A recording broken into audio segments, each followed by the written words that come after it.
Welcome, everyone, to today's episode on the Rachel Varga podcast. I am so excited to have you all joining me here today because today's guest is super amazing. And just a FYI, nothing that we talk about here is medical advice. It's all for educational purposes and informational purposes only. If you think you have a medical condition, you must seek the guidance of a licensed physician. This is potentially going to be a little bit of an electrical episode. I have some electricians working in my home, and then Dr. Serge is in the midst of an electrical storm where he is in Houston. So if we lose connection, just bear with us. This is going to be a really exciting show. And if you haven't yet, please be sure to subscribe to the Rachel Varga official Facebook page, YouTube channel, subscribe on the Rachel Varga podcast, share this episode with your friend. This is going to be a really fun one. And also on the YouTube channel, be sure to hit the subscribe button, and also on Facebook so that you know when new episodes are dropped or when I'm about to go live, because these are live, unfiltered, raw, unedited. And in today's episode, we are discussing integrating aging, stem cells, research, and how we can kind of like prepare for the next step in human evolution. This is a really crazy time to be alive right now. And we're going to be speaking in codes and a couple of things. We actually, Dr. Serge is considered a medical expert, and his background is just mind-blowing. So I'm going to tell you a little bit about him. Dr. Serge's goal is to help people navigate the confusion in the world of health and nutrition. He uses the scientific method to debunk myths and confusion. Serge's objective is to give the truthful information in order to empower people on their journey to achieve optimal health. Dr. Serge holds a PhD in experimental medicine from McGill University from Quebec, Canada. Dr. Serge is also a fellow of Harvard Medical School, Massachusetts General Hospital, and Harvard Stem Cell Institute. Dr. Serge is also a member of the American Academy of Environmental Medicine and Academy of Integrative Health and Medicine. He serves as an expert witness for the Expert Institute. This institute provides experts to attorneys and law firms that require in-depth expertise on medical issues in legal cases. Very interesting right now. Dr. Serge is a functional medicine doctor and herbalist. He is the owner of a medical clinic in the Houston area. He has authored 2 books. The topic of his first book is the relationship between fats and heart disease and how we are misled to believe that fats are bad. Don't you love that? It's like the Canada Food Guide a long time ago was telling us to eat all these grains and dairy, and now we know that that's not so good for us. So wise discernment is key. That's why you guys are tuning in here on the show, the Rachel Varga podcast. Dr. Serge's second book is about the impact of parasites. This is something that I'm interested in learning a bit more about too, on our health and how they can cause chronic health conditions. It's kind of like something eating away at you and taking away your nutrients. Dr. Serge has published around 20 articles in peer-reviewed scientific journals. So I've done like 3 or 4. So to catch up to Dr. Serge, I'm looking forward to that day when I can say I have 20 published articles too. So Dr. Serge, it's great to have you on this show. How are you today? I'm doing fantastic. I'm so excited to be with you, Rachel, today. Absolutely. And just for everybody tuning in, why don't you just share right away where people can learn more about you? We recently did an interview. You had me on your show, and just share your Facebook page, YouTube channel, audio, like in the audio here. And also all of Dr. Serge's links are in the description box. But where can people hang out with you too? People can find me on Facebook at Serge Gregoire, my first and last name. And then my website, which is science.drsergegregoire.com. And you can find ebooks and information about myself and what to do to really detoxify, for example, what to do to help the body naturally. Absolutely, because the body has this innate desire to want to restore homeostasis and balance. We just got to make sure that we get the toxins and interferences out of the way from the body, mind, spirit, energy perspectives. All right, so let's just get right into it. In your opinion, Dr. Serge, what is the best diet for weight loss? Oh, this is a great question, Rachel. There's a lot of confusion on that. You may know this, your audience may know this. There's dozens of different types of diet, and everybody seems to have their own opinion about what's the best way to lose weight, right? But I would like to bring us back to a study that was done in the 50s. You may know this back then, there was two school of thoughts. There was an increase of heart disease in different countries. And people believed that fats were the enemy. Fats were causing heart disease, heart attacks, and so on. And there was another school of thought that saying there was mostly sugar. I'm not going to get into the details because it was at the end of the day a political decision, but the fat clan won. So we've been recommending a low fat, high carbs diet, and we can see that modern diseases actually have been increasing. My point of that is in the 50s, there was doctors that we wanted to answer that question. So what they did, it was pretty crazy actually. Back then, you could do pretty much anything when it comes to testing different hypotheses. But they took people like us. They took 20 people, split into three categories. So there was 20 people who fed them a diet of fat only. It was 1,000 calories of fat for 60 days. Okay, I don't know if you can imagine that. 1,000 calories is not much, and just fat for 2 months, that's pretty tough to do. And then they fed 20 people just carbs, again, for 60 days, 1,000 calories, and then protein. So they wanted to look at these three macros. Okay, so our diet is made of macronutrients, which is fat, protein, and carbs. And they were really shocked to see the results at the end of 60 days. So all of those doctors thought that people eating fats only would be gaining weight and having all kinds of problems. But they found out back then that people who ate sugar would gain weight on 1,000 calorie diet for 60 days. That was totally shocking back then. And people on 1,000 calories of protein and fat lost weight. So my point of that is, even back then, since the 50s, we've known or suspected actually that a low carb, high fat diet is the way to go when it comes to weight loss. It's really interesting to me that we know that it works. People who do like the keto diet, the low carb diet, all those different diets, they would lose weight. But we don't really fully yet understand the mechanism of this. We just know that it works. So to answer the question is, lowering your carbs seems to be the first step to do for weight loss. And then people will ask me, how many carbs should I eat? This is really individual, actually. So some people will need to lower to 100 grams a day. Some people it's more like 50, 60. Some people is more like keto range, 20, 30 grams a day. Some people is none. Okay, I have a patient who came a few weeks ago. She's been trying to lose weight for decades. For decades, she tried all those diet, keto, low carb, different things, hormone. Nothing worked. For her, the answer was a carnivore diet. She went all the way to no carbs, just animal protein, and she started losing weight.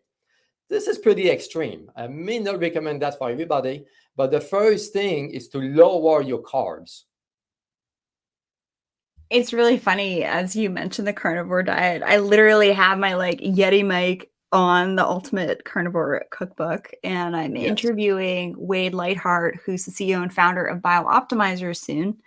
And my hubby and I, we just made a nice piece of steak the other night, and I loved it. I do so much better when I have less carbs and more fats, protein, lots of greens. I grow a ton of my own veggies, which is fantastic. Herbs, because when we cook with herbs, we're getting a lot of like nutrients and cofactors and vitamins in that. We just had a question come through. What about intermittent fasting, in your opinion? Oh, I love intermittent fasting. It's one of the tools that I use along the diet to help with weight loss or just to help to reboot your immune system or your metabolism. I'm a big fan of what they say, the 16-8 fasting, right? So you eat over a windows of 8 hours and you fast for 16 hours. So me personally, I've been fasting for years now. I don't eat breakfast. I skip my breakfast time and I eat from 1 p.m. to 9 p.m. That's my window of 8 hours. And I eat 2 good meals, some snack in between. And you just feel better when you fast and we eat that way. It seems that you have more energy and you just feel younger and better. It's actually really cute. I literally have right next to me some tomatoes from my greenhouse and Mm, also some table grapes. that sounds Literally right amazing. next to me. I really want you guys to grow as much of your stuff as possible. If you're condo living, you're probably going to have a balcony. Just be careful with those wall growing options because they can actually harbor a lot of mold. So you got to be careful with that. We had another question come through about, do you think that the vegan diet is good for weight loss, homeostasis, all of that healthy aging? Just super curious. Yeah, that's a really hard question to answer, right? It's really tricky because it does imply different things in it. From my clinical experience, I have to say that I deal with people who have chronic issues, who've been dealing with all kinds of hormones, seeing medical doctors, take medication. And from what I have observed, the vegan diet doesn't seem to be the optimal diet for longevity, for long term, for lifestyle. It is a tool that I use in some cases. For example, I use the Gerson therapy, which is mostly vegan diet for people who are dealing with cancer, for example. So the Gerson therapy is really based on just fruit, vegetables, like a lot of plant foods. So that's a tool that I will use for some time, for 4, 5, 6 months. But after a little while, you need to add some animal protein. Otherwise, you may actually develop other issues like deficiencies, right? People are concerned about iron deficiency or B12, zinc, for example. So you have to be really careful with the vegan diet. It doesn't mean that's not something you cannot do. I have some patients who have been vegan for years and they do fantastic. But most people need to have some animal protein to get to optimum health. I like what you said there, that some people do well with it while others don't, and Yeah. also maybe integrating it at a certain time for your clients when you're working with them. And I love this idea of just getting in tune with your body and eating and living a life that's intuitive and what feels good for you. So what I've kind of noticed in the biohacking world is that people are like diehard fasters, and I recommend that you not be like super committed to something for your whole life, because when you go through times in your life like menopause and all of that, your body's going to have different needs. And from the skin perspective, the phospholipid bilayer is made of fats. And I find that sometimes when I work with clients that do follow primarily plant-based diet, their skin actually can have a different type of look to it, which I do find interesting. But a lot of times people are eating this way for moral values. And, I think that's Yeah. great. Yeah. This is like a pretty heated topic talking about fasting and veganism, but I really like how you eloquently said it. These can be tools for different times in your life, and to sometimes be under the guidance of someone like yourself, Dr. Serge, and maybe even do some testing to see what your body really wants on the genetic and epigenetic level. And so you can check out rachelvarga.ca/favorites for some of my test kits there, that I'm not going to like specifically mention things, but you can just see some of my favorite stuff there, or reach out to Dr. Serge for some one-on-one guidance, because Dr. Serge is a bit of a rock star here. So what are common hormonal issues related to things like the thyroid and adrenal insufficiency? I just got my Dutch test results actually back today, Yeah. and there are some things that I do need to work on. Again, this is just another example of testing instead of guessing with what we're doing. But what are you seeing clinically? This is a really good question, because most of my clients are actually dealing with thyroid, adrenals. Sometimes there's a connection there, right? This is something fairly common. Of course, diet is the foundation, right? We talk about how it may be beneficial to lower your carbs, because a high carb diet seems to stress the body. It seems to keep your stress hormone higher into your bloodstream.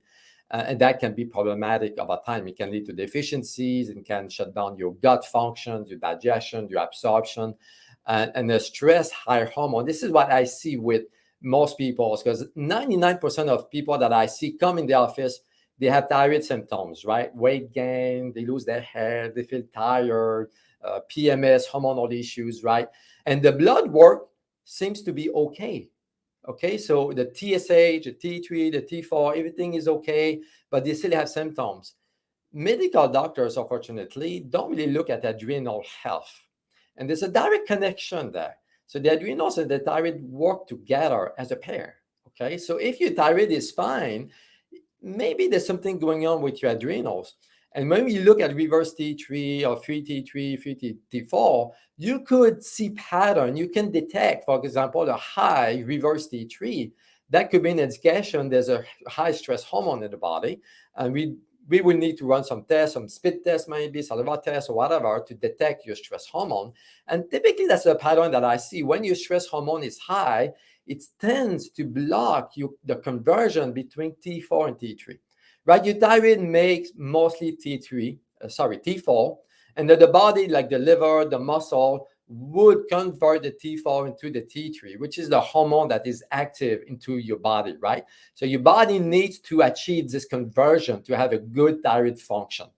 But when your stress hormone is high, your cortisol is high, hormone is high, it tends to block this conversion, the T4 to T3. And people may have normal thyroid hormones, but over time they will see a lower T3 blood level, for example, or saliva test level. So what I do with most of our clients, I'm sure you see the same on your side, Rachel, is people are stressed out. We need to address the stress in the body, in their life, the lifestyle, address the diet, okay? Do some workout, maybe some journaling, some meditation, some yoga, some Pilates, whatever we need to do to lower stress in the body, and look at deficiencies as well. 50% of people in the country is magnesium deficient.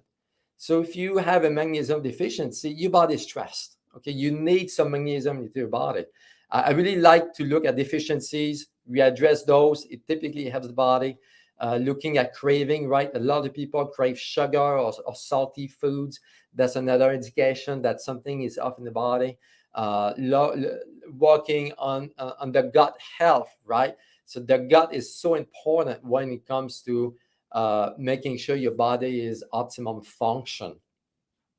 So I have a family member, he's a Harvard trained physician, and we got into a little bit of a heated debate over the concept of gut health. And this is still like super poo-pooed in the medical space. But when you see practitioners like yourself that have segued, no pun intended, because your name is Dr. Serge, um, when they segue from like the traditional Western setting into the integrative settings, it's just like those are the rock stars that understand kind of both lenses.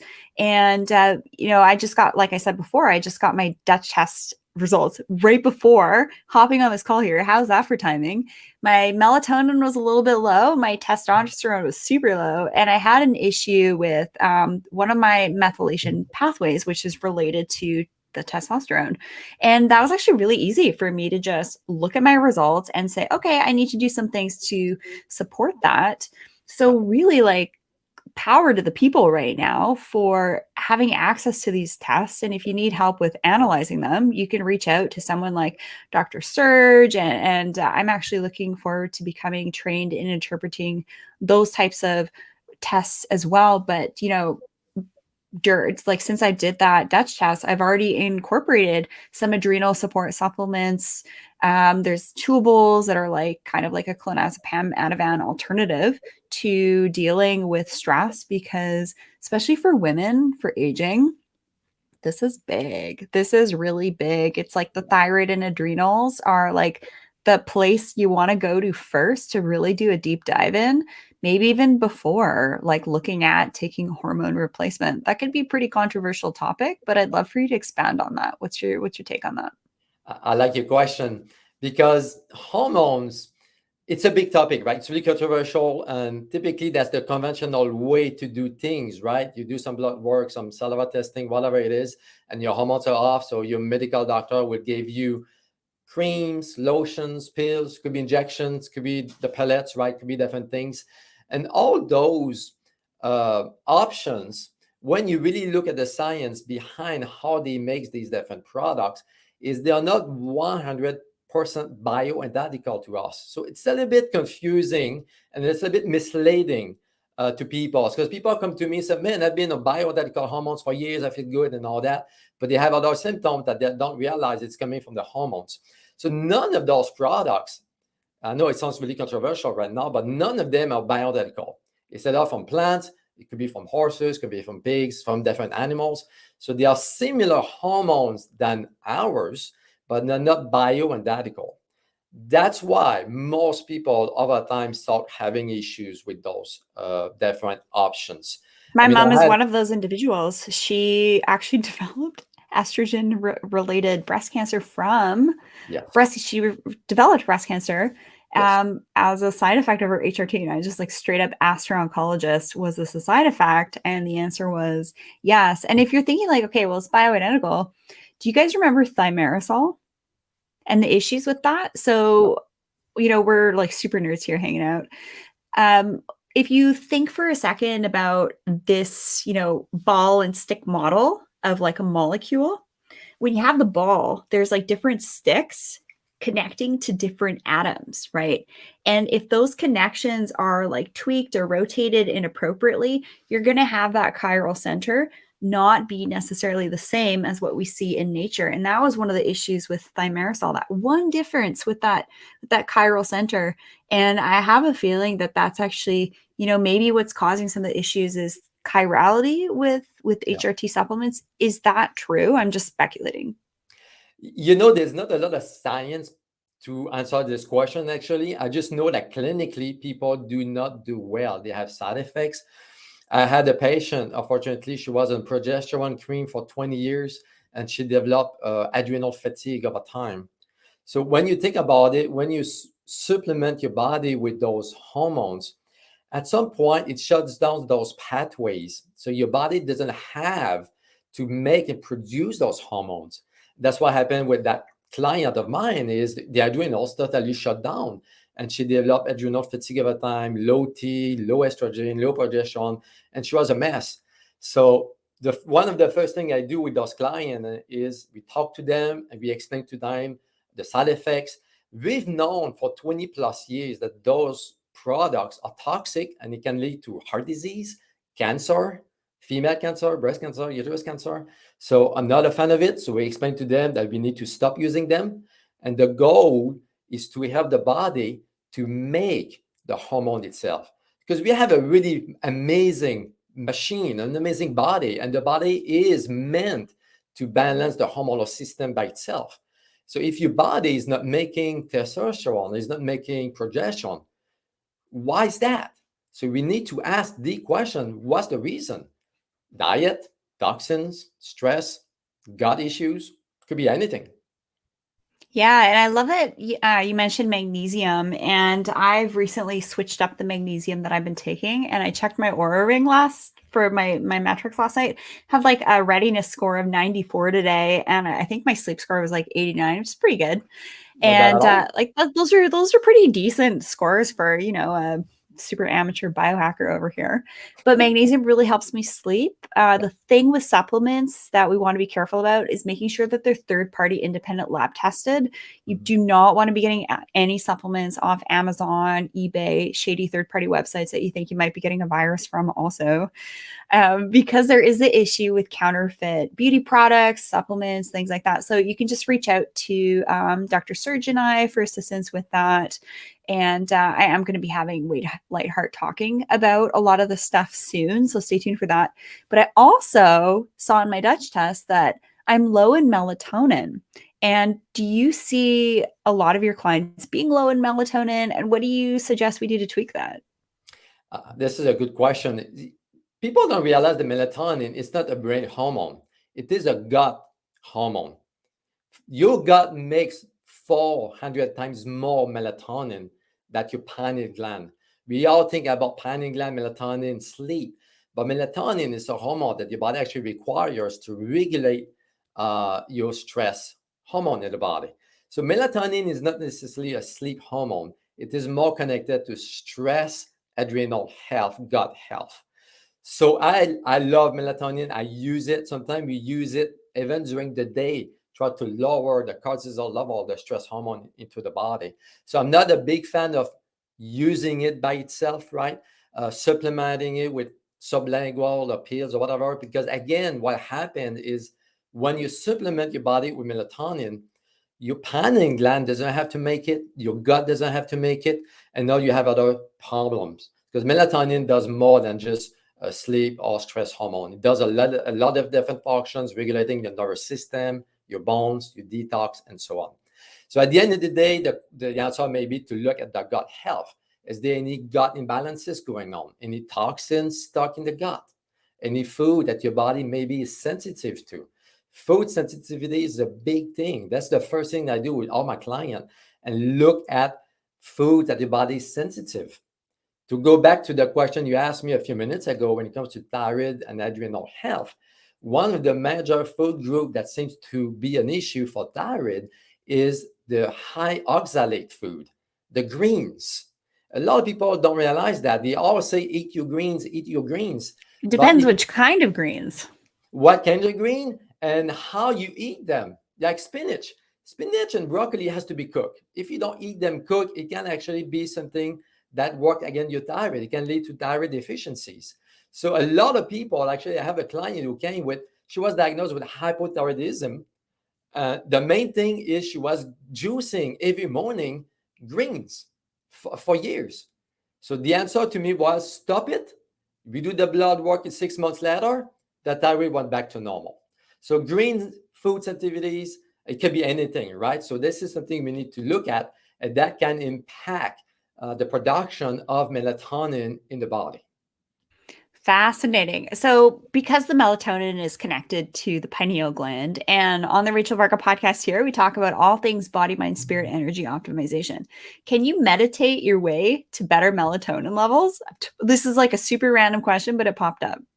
Actually, I don't have any science behind that, but I have a client of mine who did it. He meditate 8 hours, 3 or 4 or 5 hours every day.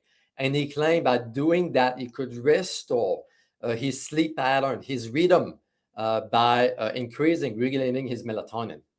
So I guess it's possible. Everything is possible when it comes to the body, but I don't have anything to support that. You know what I mean?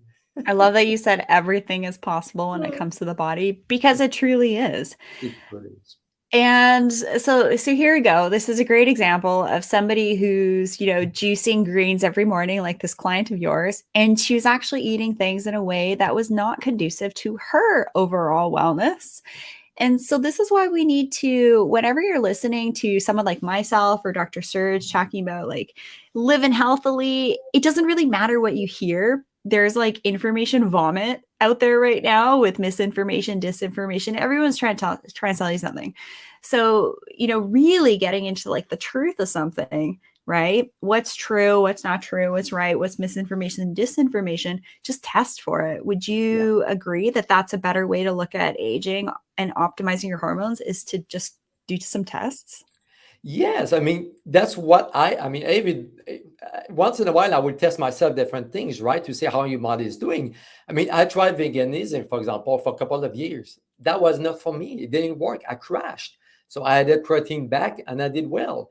I tried the blood type diet. It didn't work for me. Some people work. So you try what works for you.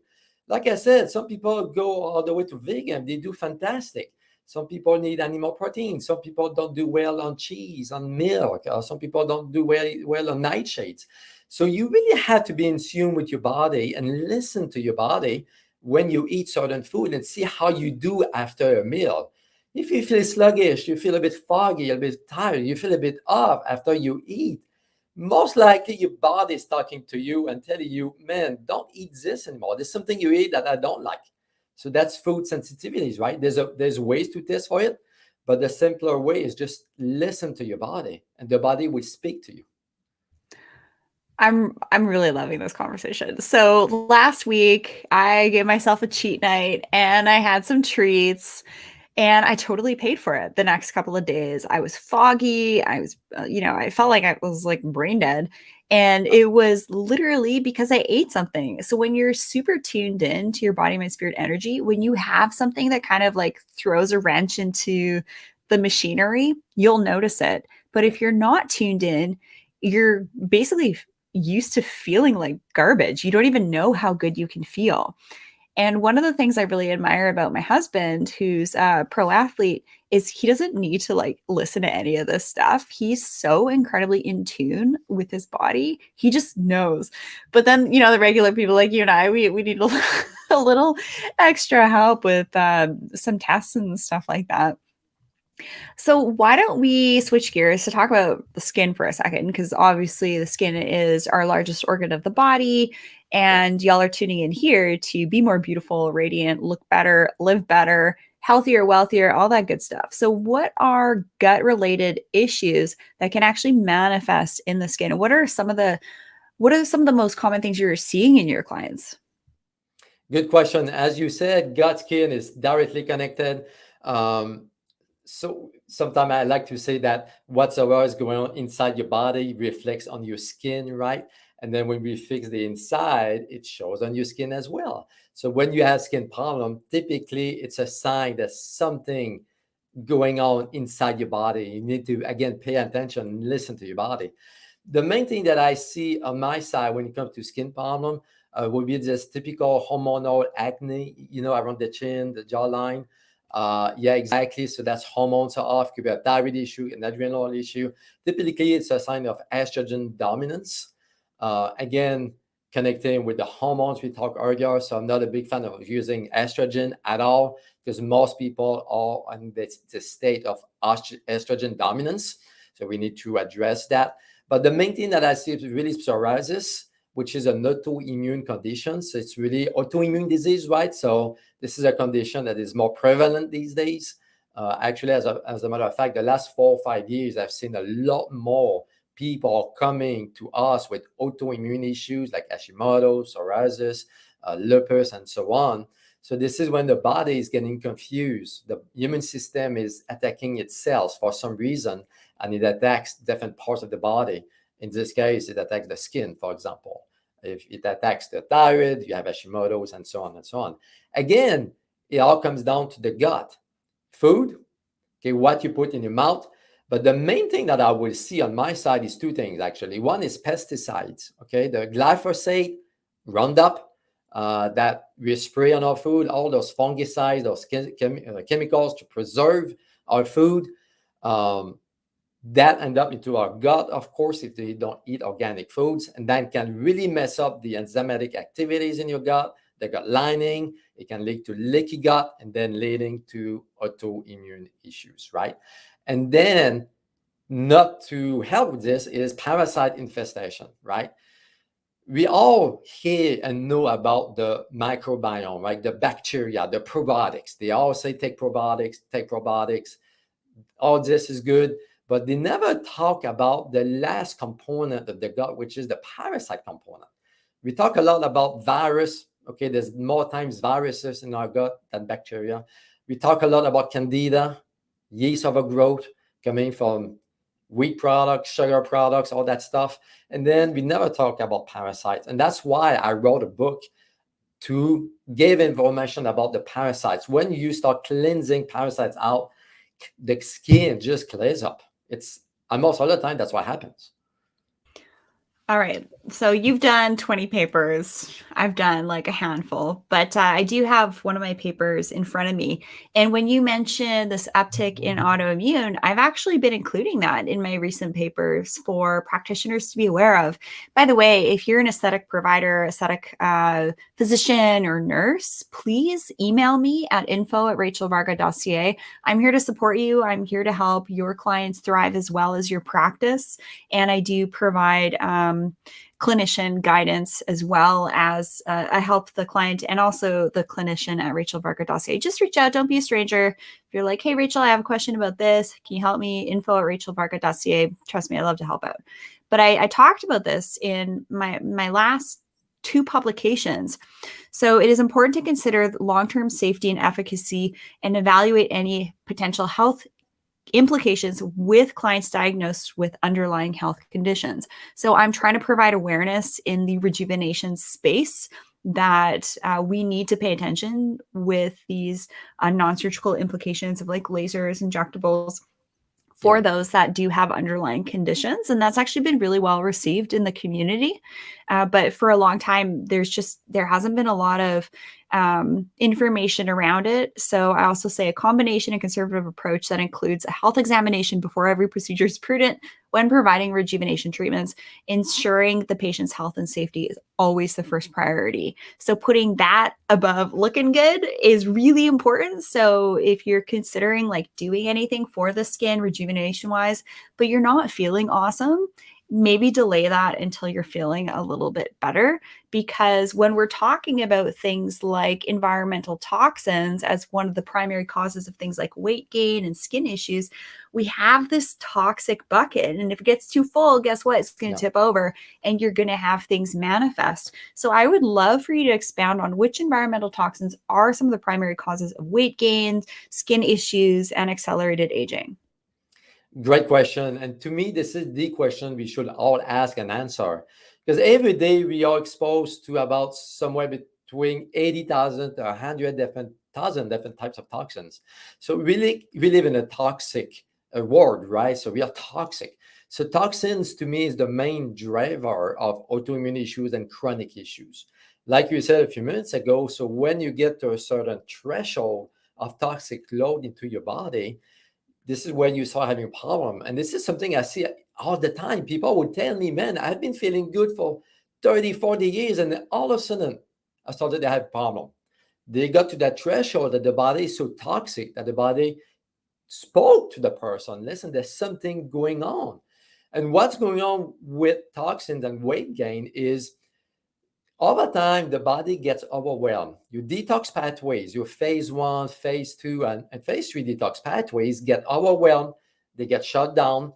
These are located in your liver, right? Your liver is the main organ of filtration of toxin eliminations. So when your liver is not working at 100%, so the body will find ways to detox.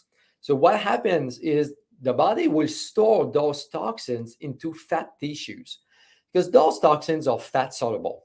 Okay, the most common one we all heard about years ago is the BPA, right? This component from plastic. It was mimicking estrogen. It was causing all kinds of hormonal imbalances. And BPA and those toxins are stored in fat tissues. So what happens over time, as you increase the storage of toxins, your body has to make more space to store the toxins. So over time, every year, you may gain 3 or 4 or 5 pounds because your body has to make more fat cells, so more fat tissues, I should say, to store those toxins. 20, 30 years later, you gain 20, 30, 50 pounds. The fat tissues are toxic. It's typically around the waist, the midline.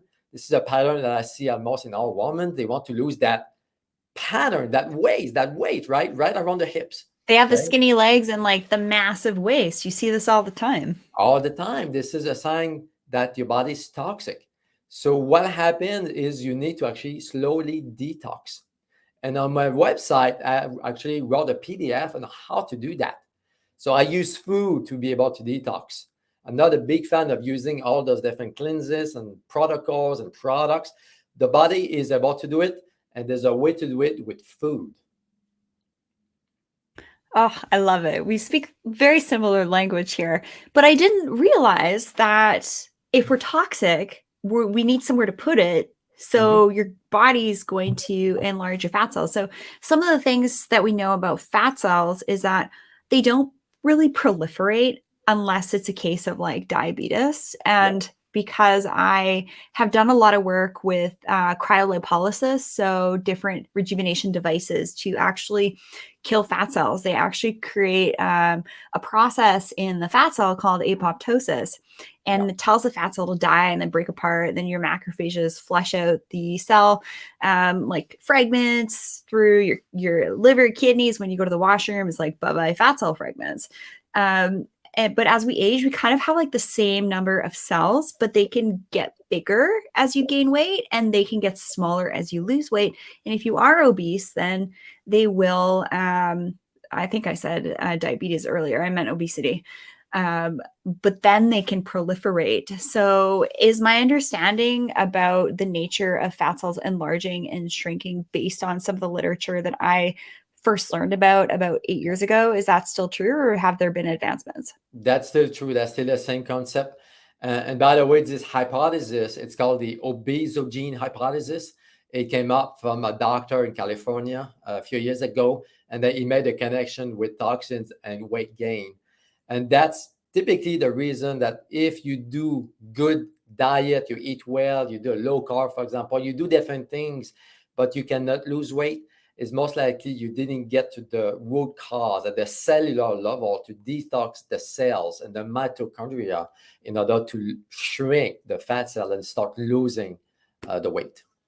So I kind of postulate that a lot of the toxins in overweight individuals would be more in the visceral fat than in like the subcutaneous belly fat. Is that true?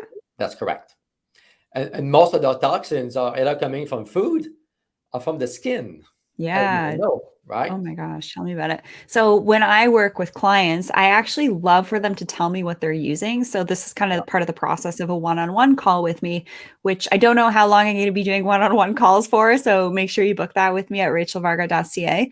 But I love to go through the products my clients are using, look for the worst offenders like the parabens, phthalates, sulfates, artificial dyes, fragrances, and also chemical sunscreen filters, and help to relay like which products could be okay or which ones they need to flat out stop using. Yeah. And those are the only products that I like to support, are products free of that. So I've curated about 10 to 13 brands of medical grade skincare products that actually satisfy my guidelines for being clean, but also effective. So you can use products that are like free of all those chemicals and stuff like that. Not all chemicals are bad, just so you know. They're free of the toxins, but they're not going to deliver the results. So that's kind of where I help to kind of navigate that. But yeah, agreed. It's also there's a 2020 PubMed study. There's actually a lot of practitioners out there that you'll find on YouTube. I'm going to do a separate video on this, where they're actually recommending super toxic products, but they're making bank with their affiliate Amazon links. Like, how much does that irritate you to see professionals that are like licensed professionals talk about using toxic products online? It's really hard to listen to those and see that and see they don't see that, right? Most of them, I think, don't really know what we know. So it's a lack of Agreed. knowledge and education. When it comes to selling products and all that, that's to me, that's a fine line, right? So you have to make sure that whatever you recommend is the less toxic, like you said. Otherwise, I would not be able to sleep at night knowing what I do to people, right? Making them more toxic. I think they just don't know what they are doing at the end of the day. So it's funny. I actually called out a local derm and I messaged them and I said, you know that those products that you talked about in your recent Instagram reel have all three parabens in them, and those are known hormone disruptors, and there's multiple clinical papers on that. And the retort I got back was, oh, well, they're well tolerated and they're cheap and easy for people to get. But then I sent her a 2020 article that you can easily find on PubMed that those main top brands, like I don't bash brands here, but like the main over-the-counter brands, they have anywhere from 9 to 14 known allergens that can relate to things like topical dermatitis, like red irritation, not to mention the hormonal disruption. So yeah, exactly. There needs to be this like shift in the Western approach to like skin and aging and topical stuff. They just don't know about this integrative stuff and the impacts of these ingredients on the hormones is like, you don't know until you know. So I love that you're echoing that too. We do sleep well, and I don't, we, Dr. Serge. And that's part of the confusion too, right? Because people trust the medical doctors, right? When you go see a specialist, you pay a lot of money, you trust them. And most of the time, those products, when they come to me or come to you, they don't work. They don't address the root cause. It can make things worse.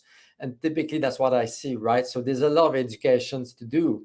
And I applaud you for you doing this because we need to get the word out there, right? So we need to educate people on the truth. Yeah, so you just have to be careful. It's like next time you're looking at a huge YouTuber, we're talking like these people have like millions of followers and people are just like taking their word as the Bible. Yeah. And they have their Amazon links down in the bottom. Like, don't be fooled. Those people are making bank. And I want you to pay attention to who you're getting your information from. So like when you look at someone like Dr. Serge, look at his eyes, look at his face. Does he seem like a high vibe, radiant kind of person? Or is he just like super flat, and, kind of like they might be like a little bit dead inside. Like, why would you want to take advice from someone like that? Wouldn't you rather take advice from someone who's, really kind of walking the walk and talking the talk? This is the point. This is exactly what people need to realize. When you walk the walk, like you said, you see it and you can feel it in people's energy. And that's a red flag to me, Yeah, just because that information is free doesn't mean it's good. It doesn't mean it's good. Exactly. Exactly. All right. So this is like the piece de resistance to our Oh, talk here. yeah. What do we need to know about stem cells for healthy aging? Oh, this is an amazing topic. And this is the most exciting topic right now in anti-aging and in health. And I did actually my fellowship at Harvard Stem Cell Institute on heart stem cell. So people don't realize that we know today that each organ in our body has a population of stem cells. I like to talk about this example about the liver. If you chop off 2/3 of your liver, a month later, your liver is growing back, is all back. So that's the stem cell, right? That's your liver being able to regenerate itself. And at Harvard, what I was doing is I was working on heart disease. So we will try to regenerate the heart after a heart attack by stimulating the stem cell of the heart. So it was really fascinating actually to see that. There's a lot of problems with that technology because it's new, but the concept of it is amazing. And this is what we can do with nutrition, actually, try to support our stem cell in order to slow down aging. I don't think we can really stop aging, right? I think at some point we have to move on, but we can definitely slow down aging for quite some time, actually looking better and feeling better for decades. I mean, I had people in the 80s and 90s, and they feel better than when they were 25 or 30 years old. So it's possible to do that by helping the stem cell population. And one way to do that is to look at what we call the TOR pathway. I don't know if you guys heard of this, the TOR, T-O-R. So it's a really fascinating pathway that has been known for about 15, 20 years and is directly connected to anti-aging and stem cell. So the idea here is to use nutrition to turn off this pathway. So when this pathway is turned off, autophagy kicks in. Autophagy is a big word that means at the end of the day that your body recycles old parts of your body. And we're trying to achieve that through fasting, correct? This is the same benefit as fasting, correct? So when you fast, you turn on autophagy. That's why you feel more energized and younger. You don't have to fast to have the same benefit if you turn off the TOR pathway. And the way to do that is to get to at least 70% of your diet fat. So if you eat at least 70% fat, you turn this pathway off, kicks in autophagy, kicks on apoptosis, like you mentioned earlier. So cell death, cancer cells dies, you recycle the old part of your body, you regenerate your body, and you turn on your stem cells, which allows your organs actually to work and feel and look better.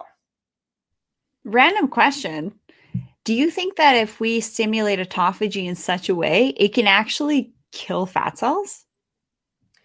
I like this question and I don't have the answer to that. I don't think any doctors ask that question from a science point of view, but I'm curious to know what will happen if you do that.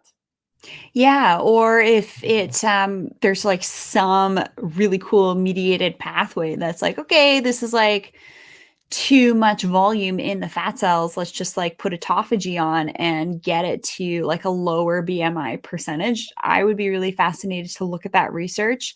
From my understanding, the concept of fat cell apoptosis and understanding those pathways through cryolipolysis. This is actually Harvard technology as well. It's been studied since the 80s. I am a huge fan of using products and technologies that have been on the market for about 7-8 years, like worldwide. And this has always been my stance with offering rejuvenation injectables. So a client would come to me and they say, Rachel, I want to do this, this, this. I've heard there's this new product on the market. What do you think? There's a really popular one. It's still used today.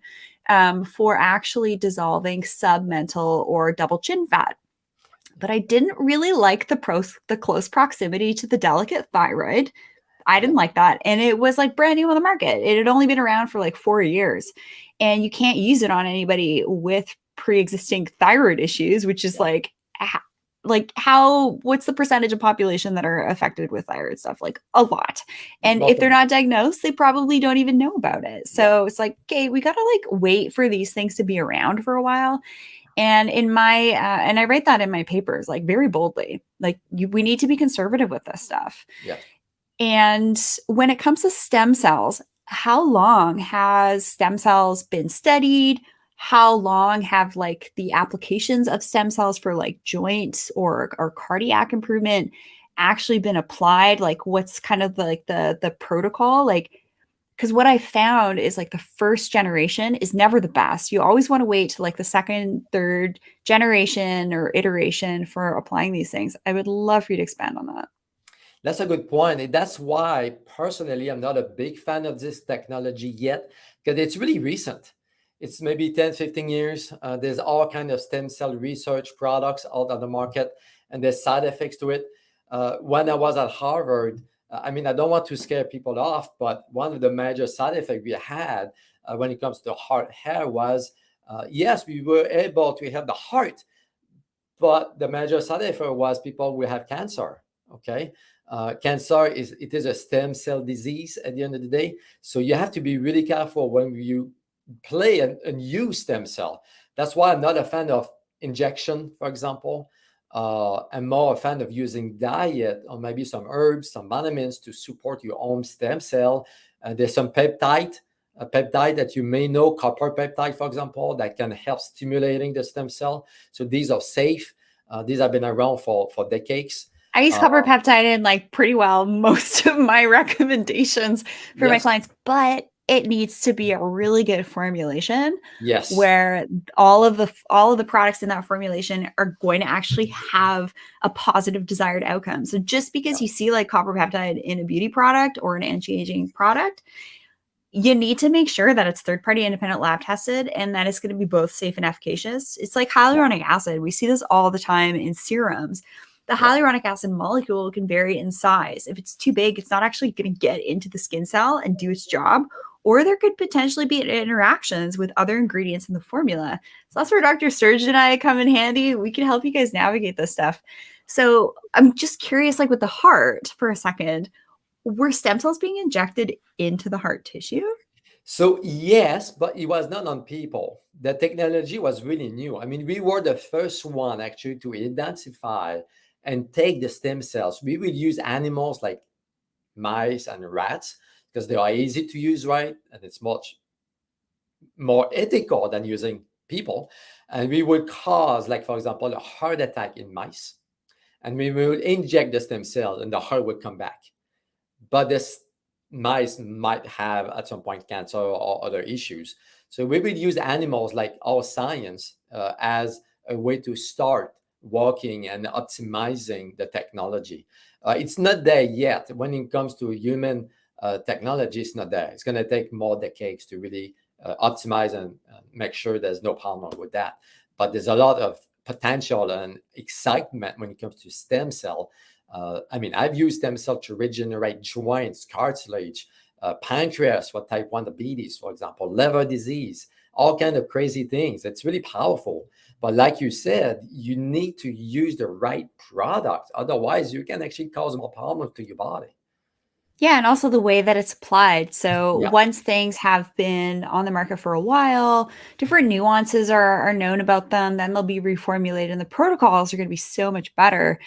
So stem cells is not new in my Yeah. wheelhouse with skincare and rejuvenation. In fact, I actually got really turned off of a huge, probably one of the biggest medical grade skincare lines out there because they were using stem cells from like donated foreskin donors.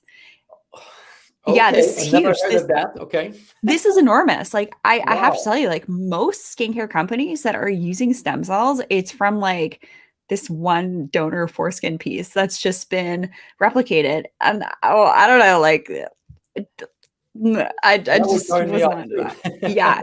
But then there's other companies that are using stem cells from like Swiss apples. So that there's like these plant alternatives to stem cells as well. Can you expand on that difference between like the like human donor versus like plant stem cell donor, like bioidentical stuff? Love for you to expand on that. Good point. Again, when it comes to human products, right, you have to be really careful. And one issue that I've seen when you use stem cells or product from human body is rejection, right? We all know this. When you use a cell from somebody else and use it for somebody else, you can have reactions, allergic reactions, rejections. So again, that's why one more reason why I'm not a fan of using stem cells. It's always better to support your own stem cell. I'm a big fan of chlorophyll. Talking about plants, right? Chlorophyll is powerful to nourish you. There you go. Good job, Rachel. Eating my grapes. Chlorophyll is the plant blood, right? It's what plants uses, and it's full of nutrition, and that supports your stem cell as well. And there's a company. This is something that I use once in a while. Is a company from Germany, and they use a black sheep stem cell. They found out that black sheep stem cells is the most identical and similar than human stem cell. And Isn't then that ironic? it's ironic to me, right? It doesn't make sense, but I've used it on people with joint issues and the cartilage grew back. I've seen all kind of crazy things using those products, and there's no rejections. And it's really, at the end of the day, it's nutrition to support your stem cell, like magnesium, the B complex, the zinc, and so on and so on. But chlorophyll, go for it. It's great for your body. I love it. This has been such a wonderful conversation, Dr. Serge. I mean, I could easily talk to you for another hour. I definitely want to have you on the show again. Um, when do you think, like, I know this is purely like we're going to postulate here for a second. Yeah, Postulate. let's do it. Where do you think that the science of stem cell is going, and how many more years do you think it's going to take for this to be quite a bit more mainstream and not just for the elite? Oh, this is a good question. And I like this question. I was reading some research done by Microsoft a few months ago, and they found out that every 11 hours, our knowledge double up. Meaning that I'm pretty confident in the next 5, 10 years, we're going to have really good, powerful, safe stem cell technology. Wait a second. Did you say Microsoft? Yes. Huh. He did it. I mean, they all about AI, right? They are all Right? about artificial intelligence, and they look into how much science there is right now, how much knowledge. And I know 20 years ago, it would take about 100 years to double up knowledge. And now every 11 hours, you have twice as much knowledge. So we have so much knowledge right now, information. I mean, you go online, you go on different browsers, you can find all kind of information. We are flooded by information. But when it comes to stem cells, I know when it comes to the heart, you're pretty close to it.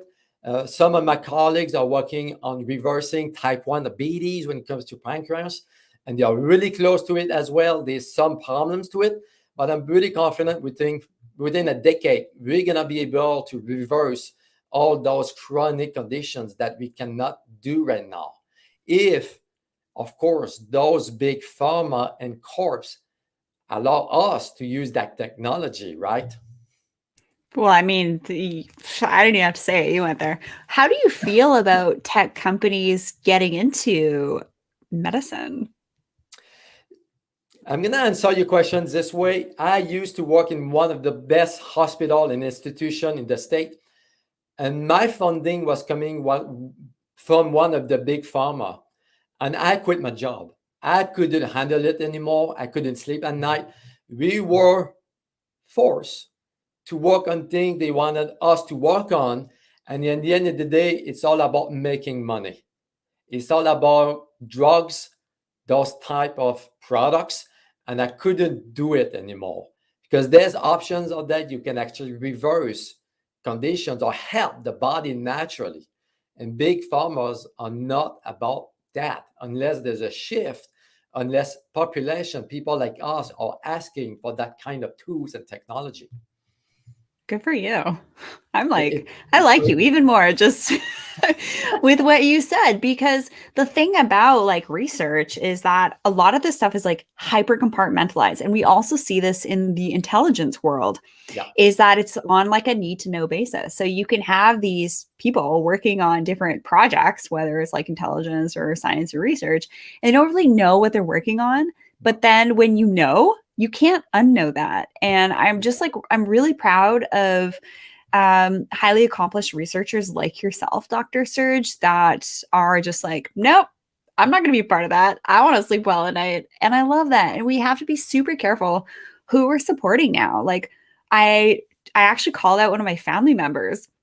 I'm like, okay, how are your investments going? What are you investing in? Are you in crypto yet? Right. And Yeah. he's like, oh yeah, I have some stock in like this big P company.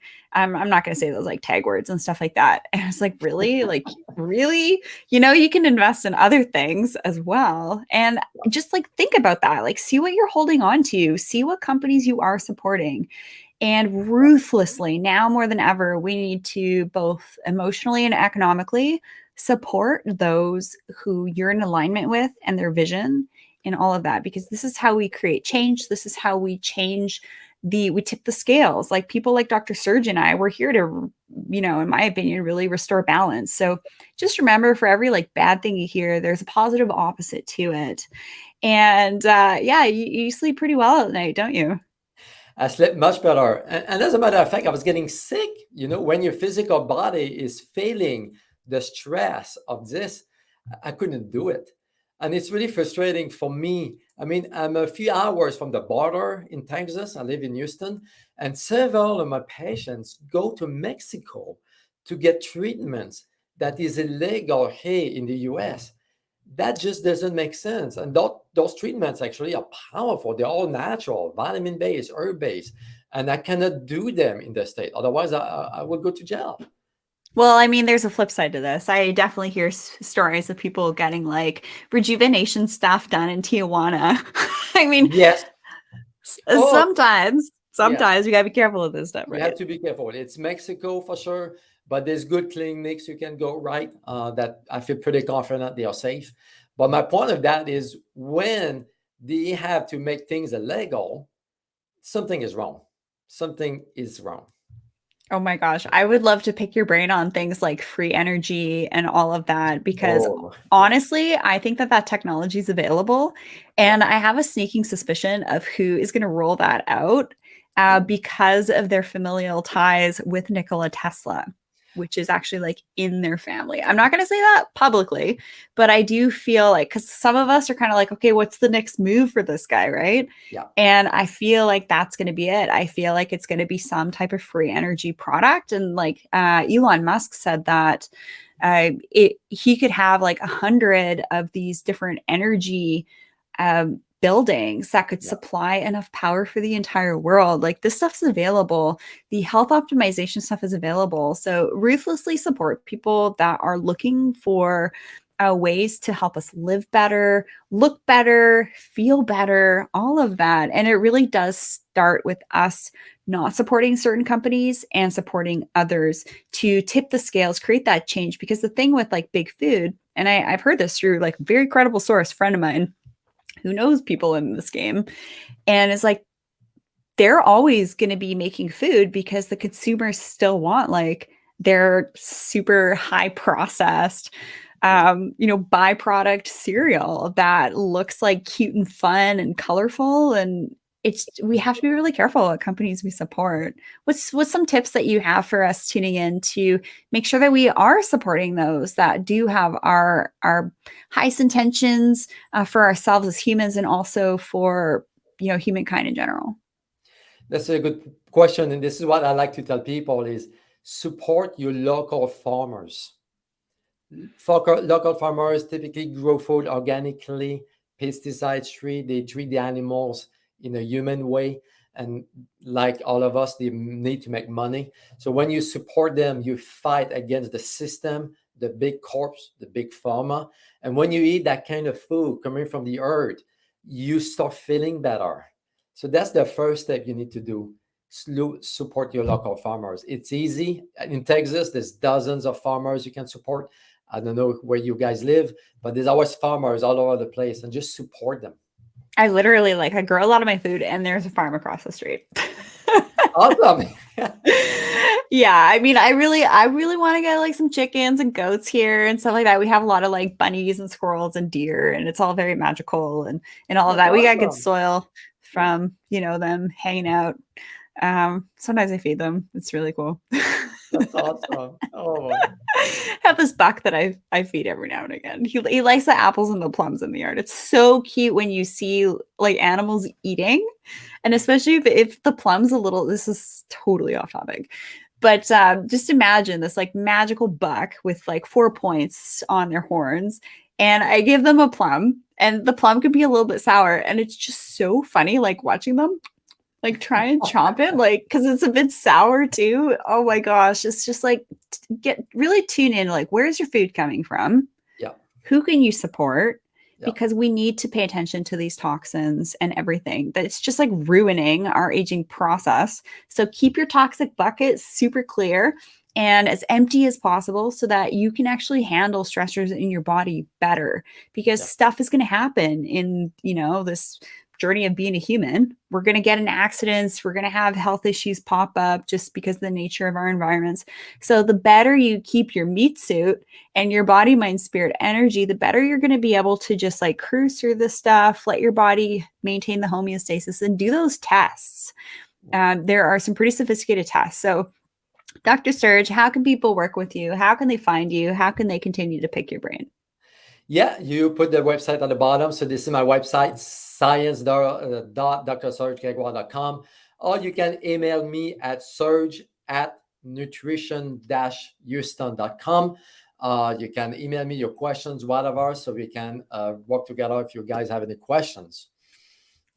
Fabulous. And I encourage you to check out Dr. Serge's YouTube channel that is linked in this episode here. And you'll find a really fun interview where you interviewed me. And I gave a little tough love to one of your audience members that assumed that I would just slather my body in sunscreen all day and not get a lot of sunshine and all this stuff. I'm like, heck no, I take supplements to work as sunscreen from the inside out.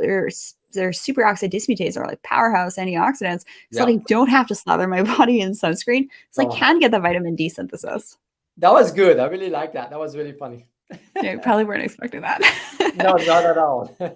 Anyways, I really look forward to having you back on the show. You are just such a wealth of knowledge. And for everyone tuning in, please send me an email, info@rachelvarga.ca, on what you'd like me to ask Dr. Serge next. I definitely also want to have you on the Beauty and the Biohacker podcast, where we're going to do another deep dive on things like peptides and stem cells. So stay tuned for that one. And I'm so grateful for each and every one of you taking this journey with me here on the Rachel Varga podcast, where I really do my best to share the best tips and strategies I know and learn about in the space of body, mind, spirit, energy optimization to live a higher vibration life and, look more radiant and beautiful in the process. So learn more at rachelvarga.ca. You can hang out with me there, check out my skin camps, get the ebook, and be sure to subscribe on the Rachel Varga official Facebook page, YouTube channel, and the podcast. And please share this episode. Let's get this word out. This is a really beautiful, positive message. And thank you for your time, Dr. Serge. It's great having you here. Thank you. It was my pleasure.